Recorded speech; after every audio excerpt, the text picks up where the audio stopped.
Belanda dianggap orang kafir. Look, all Chinese people here, what the Dutch do for us.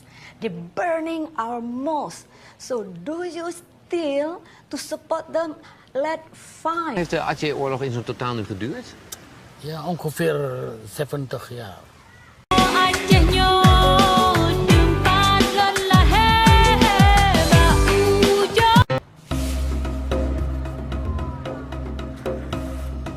Het is 1873 en we storten ons opnieuw in een oorlog.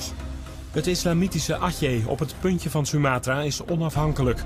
Dat hebben we aan het begin van ons koninkrijk afgesproken met de sultan. Maar net als in de Java-oorlog breken we ons woord. Gewoon omdat het ons beter uitkomt.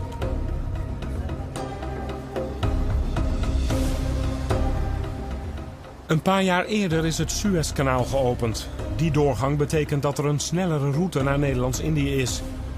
Eerst moesten we zo, maar nu kunnen we zo.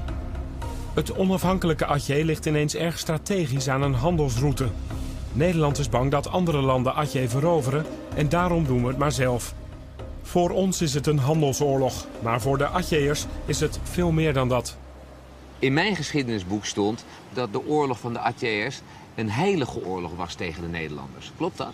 Klopt. Perang suci karena Belanda dianggap orang kafir. Ongeloof. Orang Belanda itu ya kafir. Jadi karena mau mengganggu ketentraman Aceh, Aceh sebagai negara yang merdeka mau direbut, kemudian agama Islam mau dirusak, ya, anggapan orang Aceh. In onze geschiedenisboeken spreken we van expedities. De interpretasi orang Belanda ekspedisi. Tapi sesungguhnya eigenlijk geen expeditie, maar agressie. Ja. Na de Java-oorlog belanden we dus alweer in een heilige oorlog. Nu met Aceh. Het is een lange, moeizame, hele vuile oorlog met honderdduizenden slachtoffers.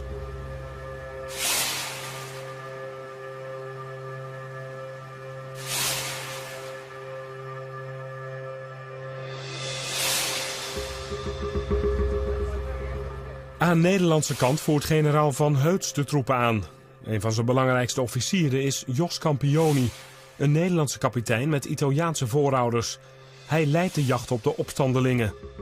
De vrouw die veel over hem weet, woont helaas niet in de buurt. Dat is de kleindochter van Jos. Dus wellicht kunnen we haar even op Skype... Want zij woont niet hier. Ze woont niet hier, ze woont in Australië. Skypen jullie vaak met haar eigenlijk? Nee, nooit. Hallo. Hallo, Mia. Ik hoor iets. Ja, Wie was Jos Campioni? ik heb een foto hier van mijn grootmoeder en mijn grootvader, als je het zien kan. Ja. Ja. Wauw. Goeie snor. Ja, en het leuke ervan vind ik van deze foto, als ik het nog een keer kan zien, zonder medailles, zonder versierselen, in een doodgewoon soldatenplunje. En ik kan me best voorstellen dat het een hele goede man was. Wanneer kwam u erachter dat hij ook buiten de familie bekend was? Ik geloof dat het 1994 was. Ik kwam terug van werk, deed de televisie aan en viel midden in een film, een Indonesische film, een speelfilm. En het bleek een verhaal te zijn waar een vrouw vertelt dat gelukkig Campioni is dood. Dat was een zeer grote klap. Nou, niet zozeer een klap, maar ik viel van verbazing op de stoel neer. En ik dacht, ik heb dit nog nooit eerder gehoord. Want wie was die vrouw? Dat was Tjoet. Tjoet Nakdin is een nationale Indonesische held. Ze is een mooie vrouw van adellijke afkomst. Maar ze geeft niks om geld en status. Ze gaat voorop in de strijd. Tegen de Nederlanders.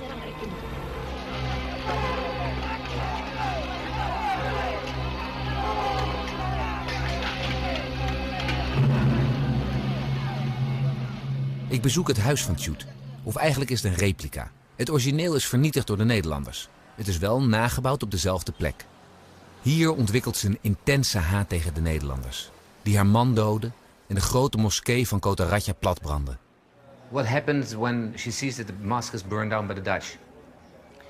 She come outside and stand up in front of people And the face is really angry, and the voice is really strong.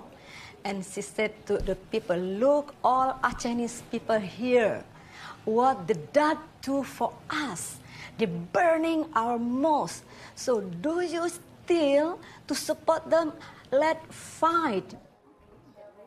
Chut staat bovenaan de opsporingslijsten. 6 jaar lang voert ze een guerrilla-oorlog tegen de Nederlanders met honderden volgelingen. Een vrijheidsstrijder, maar ook een moeder. Het slaapliedje dat ze elke avond zingt voor haar zoon wordt nog steeds gezongen in Aceh. Beraya ane muda sedang. So something like that, but they sing a song talking about asking the kid, the son, to grow up soon, and then she can fight with the Dutch to fight to keep the country safe and religions. Nederland is opnieuw in een heilige oorlog beland, op onbekend en ondoordringbaar terrein, tegen een bloedfanatieke tegenstander.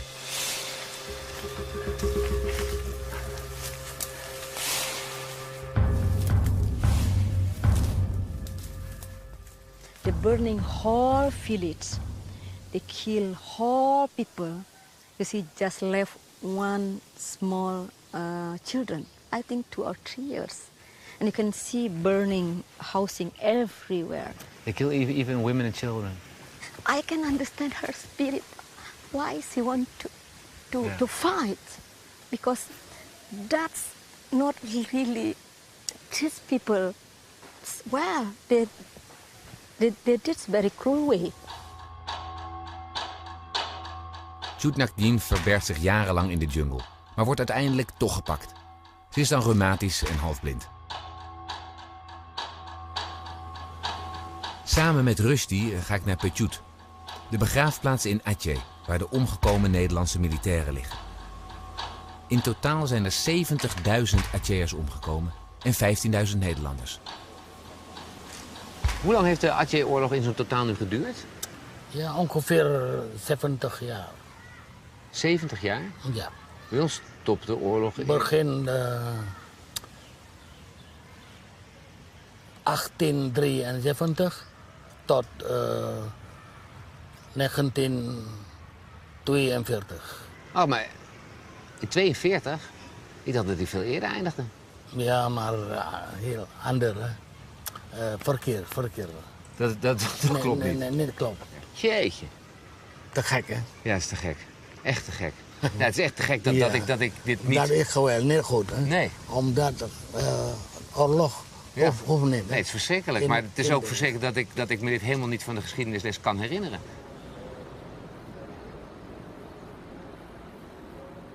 Op deze begraafplaats in Aceh staat ook een herdenkingsmonument voor Jos Campioni.